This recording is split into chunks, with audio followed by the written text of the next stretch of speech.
हम अपने नौजवानों से कह के जा रहे हैं कि ये 4 साल वाली नौकरी हम लोग स्वीकार नहीं कर सकते।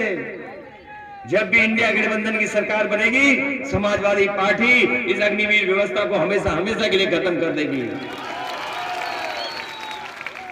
ये अभी हम देखते हैं चुनाव जैसे जैसे करीब आ रहा है, सरकार वाले पुलिस को आगे कर दे रहे हैं।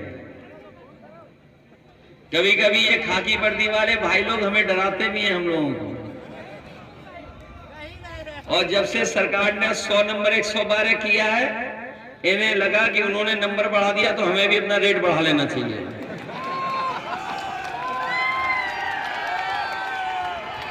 ये जो खाकी पहने वर्दी भाई लोग हैं, ये भी आपका साथ देंगे, क्योंकि वो जानते हैं कि बीजेपी की सरकार आ गई तो अभी तो फौज की 4 साल की नौकरी हुई है, इनकी 3 साल की नौकरी हो जाएगी। ये पत्रकार साथी हमसे सवाल करते हैं कि बताओ कैसे हो जाएगी 4 साल की नौकरी 3 साल की। हम इनसे पूछते हैं कि बताओ तुम्हें पता था कि हवाई जहाज बिक जाएंगे? क्या आपको पता था एयरपोर्ट बिक जाएगा? आपको पता था कि बंदरगाह बेच देंगे? आपको पता था कि पानी का जहाज बेच देंगे? आपको पता था कि LIC खत्म कर देंगे, बेच देंगे? आपको पता था कि बैंक बेच देंगे? क्या आपको पता था कि रात में नोटबंदी कर देंगे? इसलिए मनी मन ये भी लोग आपका साथ देंगे। और वैक्सीन वाली बात बताओ, सबको वैक्सीन लगवा दी इन्होंने कि नहीं लगवा दी? तुम तो हमारे जैसे हो, जिन्होंने वैक्सीन नहीं लगाई वो हमारे जैसे हैं। हमने नहीं लगवाई वैक्सीन। ये सुबह शाम दिन रात भाषणों में कहते थे कि हम भड़का रहे हैं लोगों को वैक्सीन के लिए। बताओ, ये कहते थे बीजेपी वाले कि नहीं कहते थे? हमें आरोप लगाते थे कि हम भड़का रहे हैं, वैक्सीन मत लगवाओ। बताओ, जो वैक्सीन लगवा लिए हैं अपना सर्टिफिकेट देख करके दुखी हैं कि नहीं दुखी हैं? जो सर्टिफिकेट मिला है उसको देख के दुखी हैं। इन कर्मचारियों को तो जबरदस्ती लगा दिया सबके। और सुनने में आया है जिनके लग गई वैक्सीन उनका हार्ट फेल होने जा रहा है। बताओ, हमारी जान के पीछे पड़ी है बीजेपी के नहीं पड़ी है? बताओ, वैक्सीन लगवा के हमारे आपकी जान के पीछे पड़ गए कि नहीं पड़ गए? और यही नहीं, वैक्सीन वालों ने और वैक्सीन कंपनी वालों से भी इन्होंने पैसा वसूल लिया। बताओ, चंदा लिया कि नहीं लिया? केवल वैक्सीन वालों से नहीं, देश के कोई उद्योगपति नहीं छोड़ा जिससे इन्होंने पैसा ना वसूला हो। चंदा 5,000 10,000 रुपए दिया जाता है।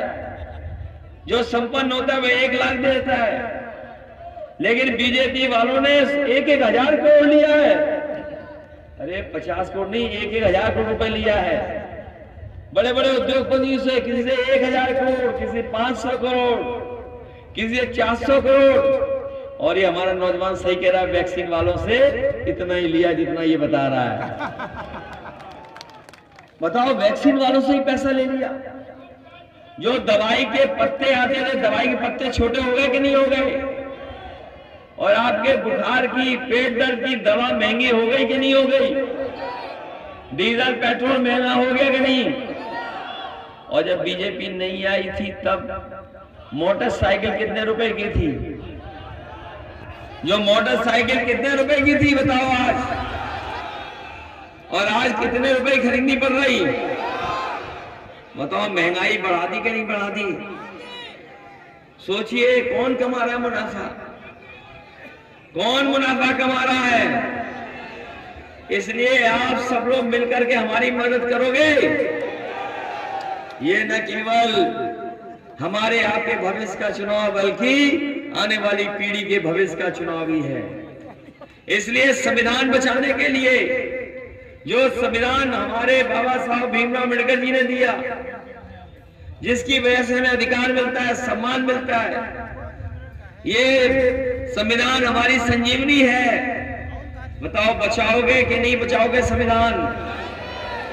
ये सरकार में आ गए तो हमारा आपका वोट देने का अधिकार भी छीन लेंगे। इसलिए इस बार हराइए ने, हरदोई वाले तो हरा ही रहे बगल में, और ये क्षेत्र तो हमारे क्षेत्र से जुड़ता है। ये पता है आपको कि नहीं पता है? ये जो मिश्रिक लोकसभा है, ये कन्नौज लोकसभा तक है, जहां हम भी चुनाव लड़ रहे हैं। जहां आप इन्हें जिता रहे हो वहां हमें भी मदद करोगे कि नहीं करोगे सर? इसलिए आप सबसे हम मदद मांगने आए हैं। जब से हमने पीडीए की बात की है, हमने पीडीए परिवार बढ़ा लिया अपना, हमने सबको जोड़ लिया। ऐसा धो दो अभिनय, इसलिए हमने पीडीए परिवार बना लिया, परिवार बड़ा कर लिया और सबको जोड़ लिया। और इसीलिए घबरा करके ये परिवारवाद कह रहे हैं। हम बीजेपी के बड़े लोगों से कहना चाहते हैं,